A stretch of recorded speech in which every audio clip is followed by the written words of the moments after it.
What's better than Anchor's podcast creation tools? Nothing. Mankind has always searched for evidence of God's perfection, and we found it. Anchor is the easiest way to make a podcast.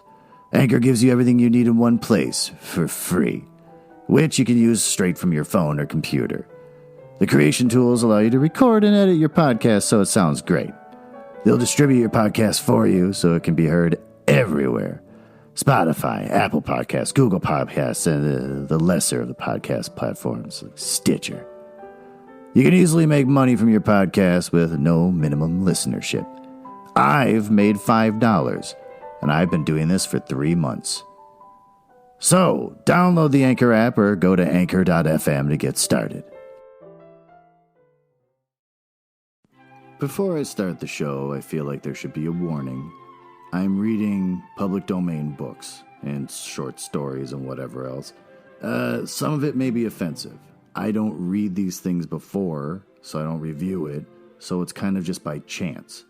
So if anything in here is offensive, or most likely with these really old books, bigoted, don't hold me responsible. I'll be just as surprised as you are. And with that, enjoy this episode of Leaves of Glen. I am Glenn Nuzzles.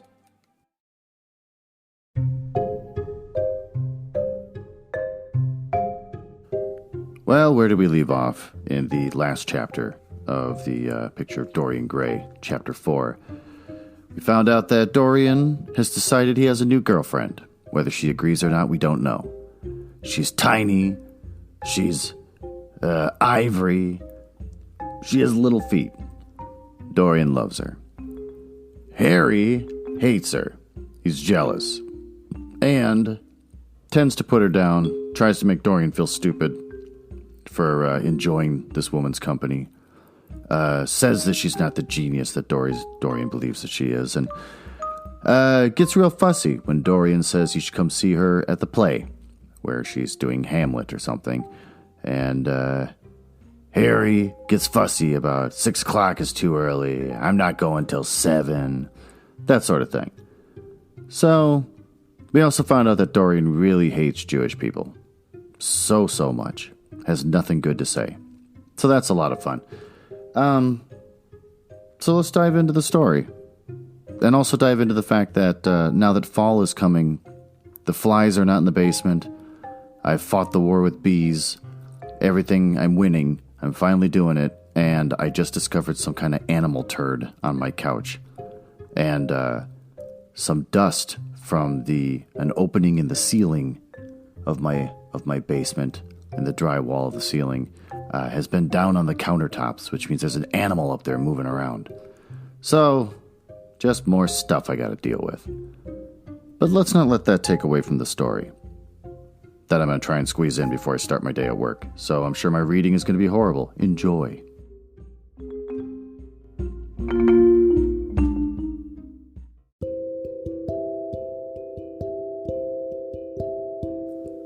Chapter 5. Mother, I'm so happy, whispered the girl, burying her face in the lap of the faded, tired-looking woman who, with back turned to the shrill, intrusive light, was sitting in the armchair that the dingy sitting room contained. I'm so happy, she repeated, and you must be happy too.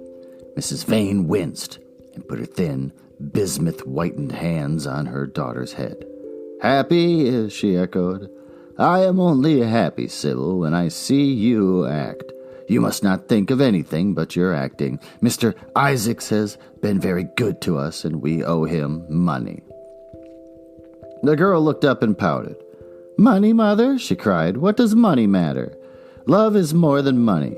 Mr. Isaacs has advanced us £50 to pay off our debts and to get a proper outfit for James. You must not forget that, Sybil. £50 is a very large sum. Mr. Isaacs has been most considerate.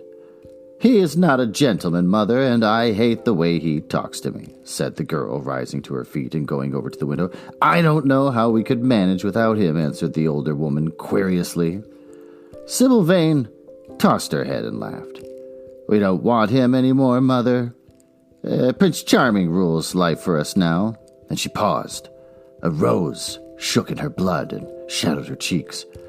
Quick breath parted the petals of her lips. They trembled. Some southern wind of passion swept over her and stirred the dainty folds of her dress. "I love him," she said simply. Foolish child, was the parrot phrase flung in answer.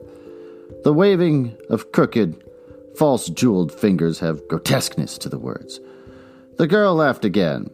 The joy of a caged bird was in her voice. Her eyes caught the melody and echoed it in radiance, then closed for a moment as though to hide their secret.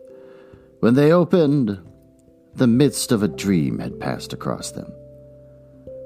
Thin-lipped wisdom spoke at her from the worn chair, hinted at prudence, quoted from that book of cowardice whose author apes the name of common sense.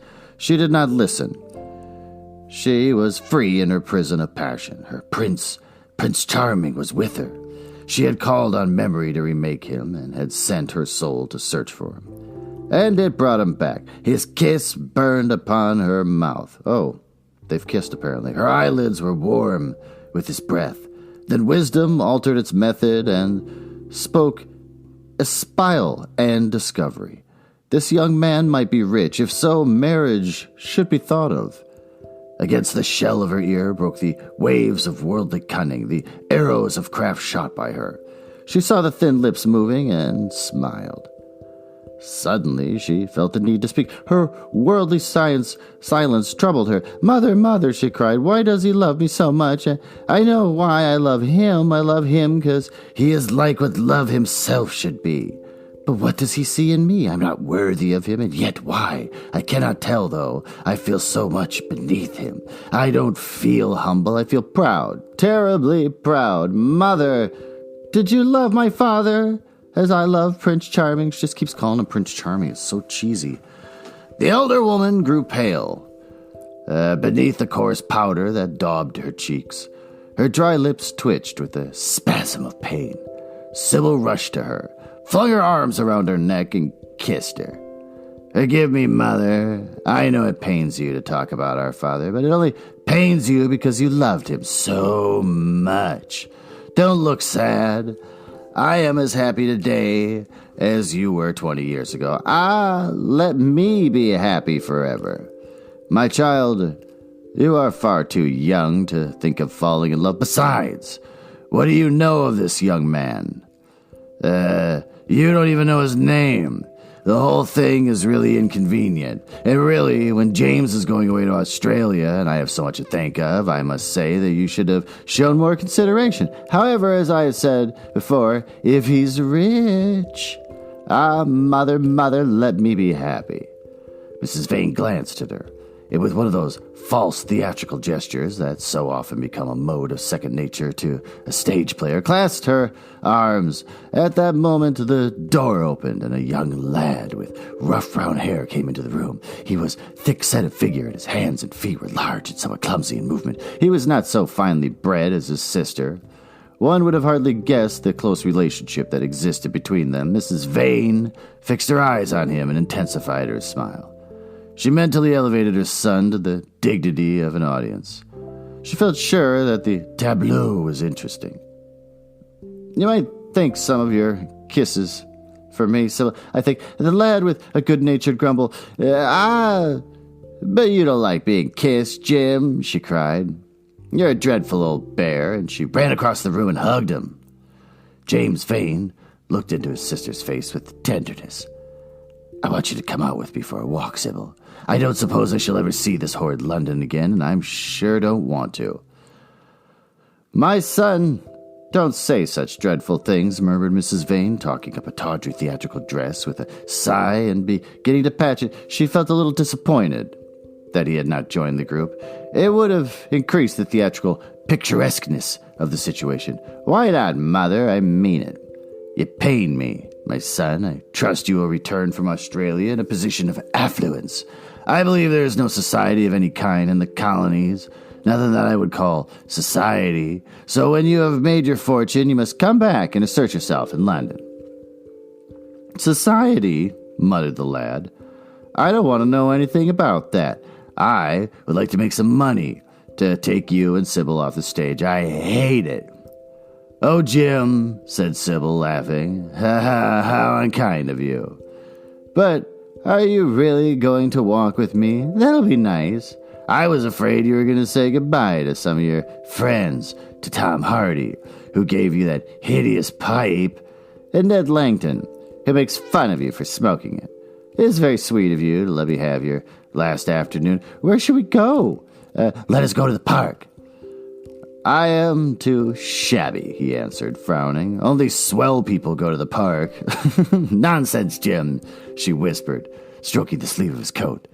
He hesitated for a moment. "Very well," he said at last. "But don't be too long dressing."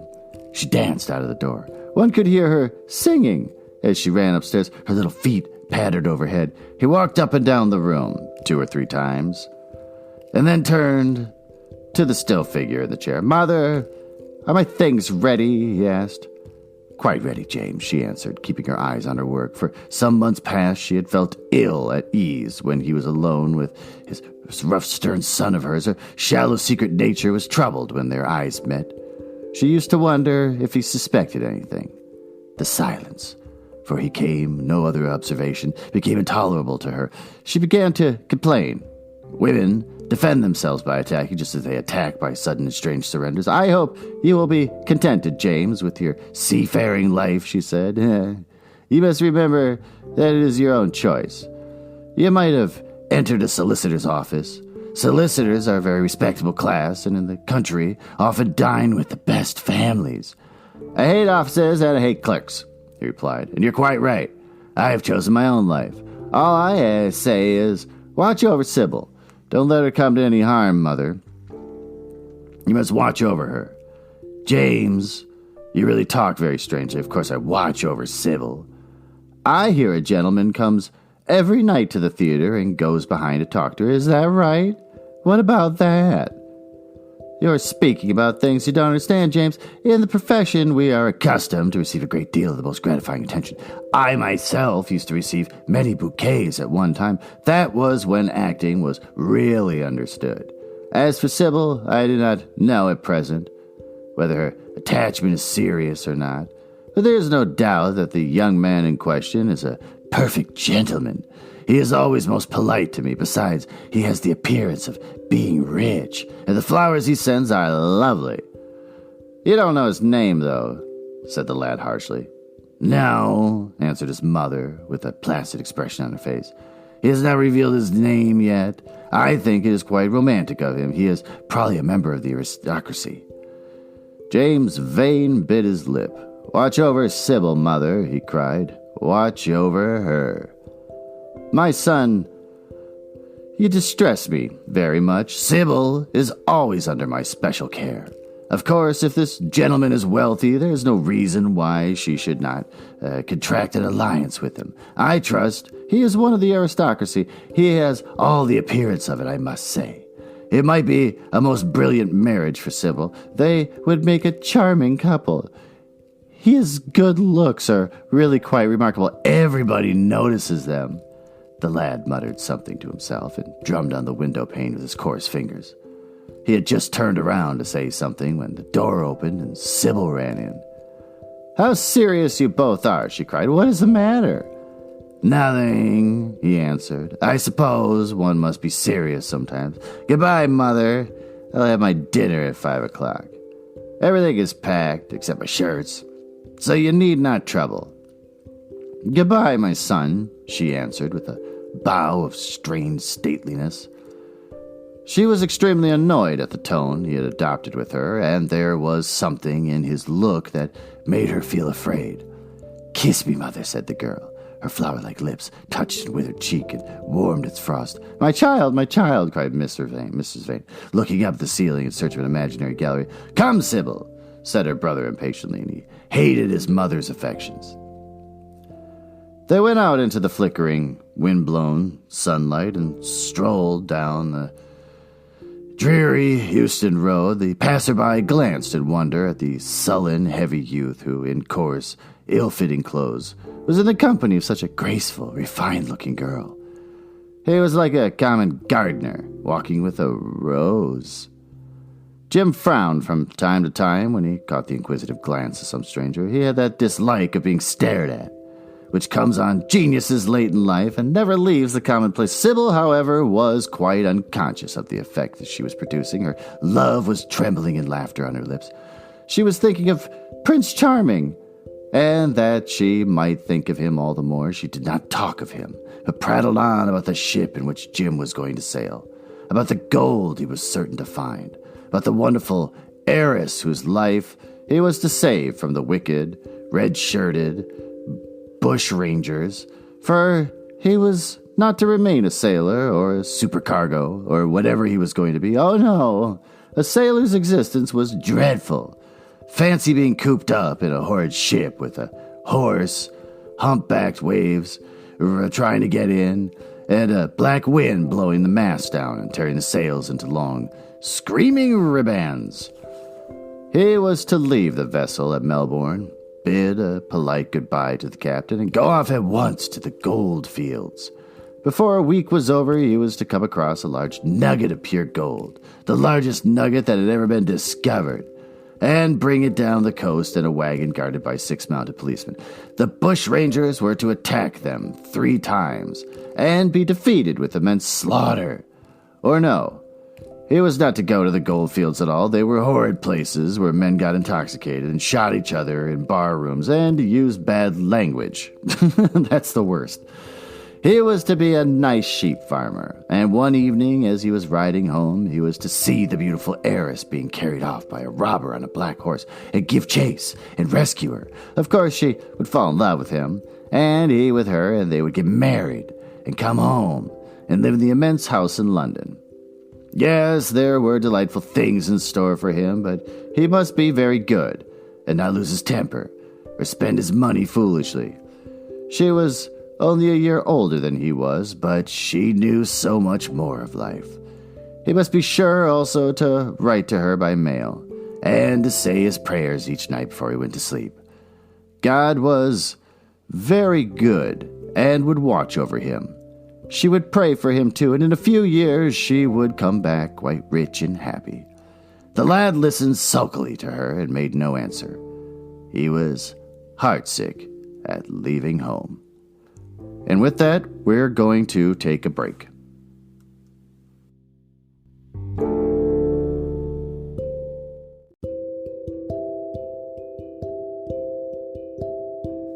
And back to the story. Yet it was not this alone that made him gloomy and morose. Inexperienced though he was, he had still a strong sense of danger in Sybil's position. This young dandy who was making love to her could mean her no good. He was a gentleman, and he hated him for that. Hated him, though some curious race instinct, for which he could not account, and which, for that reason, was all the more dominant within him. He was conscious also of the shallowness and vanity of his mother's nature, and in that saw infinite peril for Sybil and Sybil's happiness. Children begin by loving their parents. As they grow older, they judge them. Sometimes they forgive them. His mother. He had something on his mind to ask of her, something that he had brooded on for many months of silence. A chance phrase that he had heard at the theater, a whispered sneer that had reached his ears one night as he waited at the stage door, had set loose a train of horrible thoughts. He remembered it as if it had been the lash of a hunting crop across the face. His brows knit together into a wedge-like furrow, and with a twitch of pain he bit his underlip. "You are not listening to a word I'm saying, Jim," cried Sybil, "and I am making the most delightful plans for your future. Do say something." "What do you want me to say?" "Oh, that you will be a good boy and not forget us," she answered, smiling at him. He shrugged his shoulders. "You're more likely to forget me than I am to forget you, Sybil." She flushed. "What do you mean, Jim?" she asked. "You have a new friend, I hear." "Who is he? Why have you not told me about him? He means you no good." "Stop, Jim," she exclaimed. "You must not say anything against him. I love him." "Why, you don't even know his name," answered the lad. "Who is he? I have a right to know." "He is called Prince Charming." Don't you like the name? Oh, you silly boy. You should never forget it. And if you only saw him, you would thank him of the most wonderful person in the world. Someday you will meet him. And when you come back from Australia, you will like him so much. Everybody likes him, and I, ... love him. I wish you could come to the theater tonight. He is going to be there, and I am going to play Juliet. Oh, how I shall play it. Fancy, Jim, to be in love and to play Juliet. To have him sitting there, to play for his delight. I'm afraid I may frighten the company, frighten or enthrall them. To be in love is to surpass oneself. Poor, dreadful Mr. Isaacs will be the shouting genius to his loafers at the bar. He has preached me as a dogma. Tonight, he will announce me as a revelation. I feel it. And it is all this, his only Prince Charming, my wonderful lover, my god of graces. But I am a poor beside him. Poor? What does that matter? When poverty creeps in at the door, love flies in through the window. Our proverbs want rewriting. They were made in winter, and it is summer now. Springtime for me, I think, a very dance of blossoms and blue skies. He is a gentleman, said the lad sullenly. A prince, she cried musically. What more do you want? He wants to enslave you. I shudder at the thought of being free. You want to beware of him. To see him is to worship him. To know him is to trust him. Sybil, you are mad about him. She laughed and took his arms. Ha ha! You, dear old Jim. You talk as if you were 100. Someday, you will be in love yourself. Then you will know what it is. Don't look so sulky. Surely, you should be glad to think that, though you are going away, you leave me happier than I have ever been before. Life has been hard for us both. Terribly hard and difficult, but it will be different now. You are going to a new world, and I have found one. Here are 2 chairs. Let us sit down and see the smart people go by. They took their seats amidst a crowd of watchers. The tulip beds across the road flamed like throbbing rings of fire. A white dust, tremulous cloud of orris root, it seemed, hung in the panting air. Well, whatever. The brightly colored parasols danced and dipped like monstrous butterflies. She made her brother talk of himself, his hopes, his prospects. He spoke slowly and with effort. They passed words to each other as players at a game pass counters. Sybil felt depressed. She could not communicate her joy. A faint smile, curving that sullen mouth, was all the echo she could win. After some time, she became silent. Suddenly, she caught a glimpse of golden hair and laughing lips, and in an open carriage with 2 ladies, Dorian Gray drove past. She started to her feet. There he is, she cried. Who? Said Jim Vane. Prince Charming, she answered, looking after the Victoria. He jumped up and seized her roughly by the arm. Show him to me. Which is he? Point him out. I must see him, he exclaimed. But at that moment, the Duke of Berwick's 4-in-hand came between, and when it had left the space clear, the carriage had swept out of the park. Hey, he is gone, murmured Sybil sadly. I wish he had seen him. I wish I had, for sure as there is a God in heaven. If he ever does you any wrong, I shall kill him. She looked at him in horror. He repeated his words, threatening to kill him again. They cut the air like a dagger. The people around began to gape. A lady, standing close to her, tittered. Come away, Jim, come away, she whispered. She followed her doggedly as he passed through the crowd. He felt glad at what he had said. When they reached the Achilles statue, she turned around. There was pity in her eyes that became laughter on her lips. She shook her head at him. You are foolish, Jim. Utterly foolish. A bad-tempered boy, that is all. How can you say such horrible things? You don't know what you are talking about. You are simply jealous and unkind. I wish you would fall in love. Love makes people good, and what you said was wicked. I am 16. He's only 16, he answered, and I know what I'm about. Mother is no help to you. She doesn't understand how to look after you. I wish now that I was not going to Australia at all. I have a great mind to chuck the whole thing up. I would if my articles hadn't been signed. Oh, don't be so serious, Jim. You are like one of the heroes of those silly melodrama Mother used to be so fond of acting in. I'm not going to quarrel with you. I've seen him, and to see him is perfect happiness. We won't quarrel. I know you would never harm anyone. I love you. Would you? Not as long as you love him, I suppose, was the sullen answer. I shall love him forever, she cried. And he? Forever, too. He had better. She shrank from him, and then she laughed and put her hand on his arm. He was merely a boy. At the Marble Arch, they hailed an omnibus, which left them close to their shabby home at Euston Road. It was after 5 o'clock, and Sybil had to lie down for a couple hours before acting. Jim insisted that she should do so. He had said that he would sooner part with her when their mother was not present. She would be sure to make a scene, and he detested scenes of every kind. In Sybil's own room, they had parted. There was jealousy in the lad's heart and a fierce, murderous hatred of the stranger who, as it seemed to him, had come between them. Yet, when their arms were flung around his neck and her fingers strayed through his hair, he softened and kissed her with real affection. There were tears in the eyes as he went downstairs. His mother was waiting for him below. She grumbled at his unpunctuality as he entered. He made no answer, but sat down to his meager meal. The flies buzzed around the table and crawled over the stain cloth. Through the rumble of omnibuses and the clatter of street cabs, he could hear the droning voice, devouring each minute that was left to him. After some time, he thrust away his plate and put his head in his hands. He felt that he had a right to know. It should have been told to him before if it was, as he suspected. Laden with fear, his mother watched him.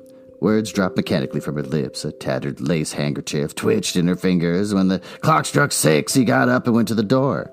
Then he turned back and looked at her. Their eyes met. And in hers he saw a wild appeal for mercy. It enraged him. "Mother, I have something to ask you," he said. Her eyes wandered vaguely about the room. She made no answer. "Tell me the truth. I have a right to know. Were you married to my father?"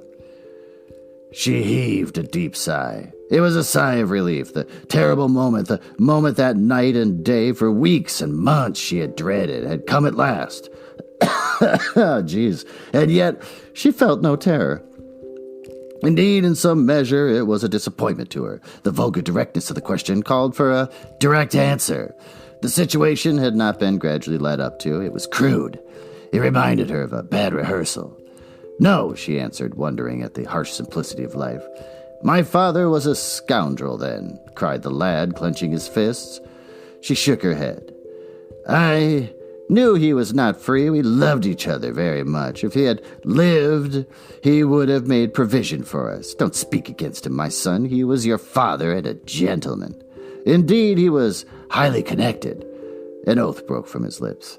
"I don't care for myself," he exclaimed, "but don't let Sybil... Is it a gentleman, isn't it, who is in love with her? Or says he is, highly connected too, I suppose." For a moment, a hideous sense of humiliation came over the woman. Her head drooped. She wiped her eyes with shaking hands. "Sybil has a mother," she murmured. "I had none." The lad was touched. He went down toward her, and stooping down, he kissed her. "I'm sorry if I've pained you by asking about my father," he said, "but I cannot help it. I must go now. Goodbye. Don't forget that you will only have one child now to look after. And believe me, that if this man wrongs my sister, I'll find out who he is and track him down and kill him like a dog. I swear it." The exaggerated folly of the threat, the passionate gesture that accompanied it, and the mad melodramatic words made life seem more vivid to her. She was familiar with the atmosphere. She breathed more freely. And for the first time for many months, she really admired her son. She would have liked to have continued the scene on the same emotional skill, but he cut her short. Trunks had to be carried down, and mufflers looked for. The lodging house dredge bustled in and out. There was the bargaining with the cabman. The moment was lost in vulgar details. It was with a renewed feeling of disappointment that she waved the tattered lace handkerchief from the window. As her son drove away, she was conscious that a great opportunity had been wasted. She consoled herself by telling Sybil how desolate she felt her life would be now that she had only one child to look after. She remembered the phrase. It had pleased her. Of the threat, she said nothing. It was vividly and dramatically expressed. She felt that they would all laugh at it someday.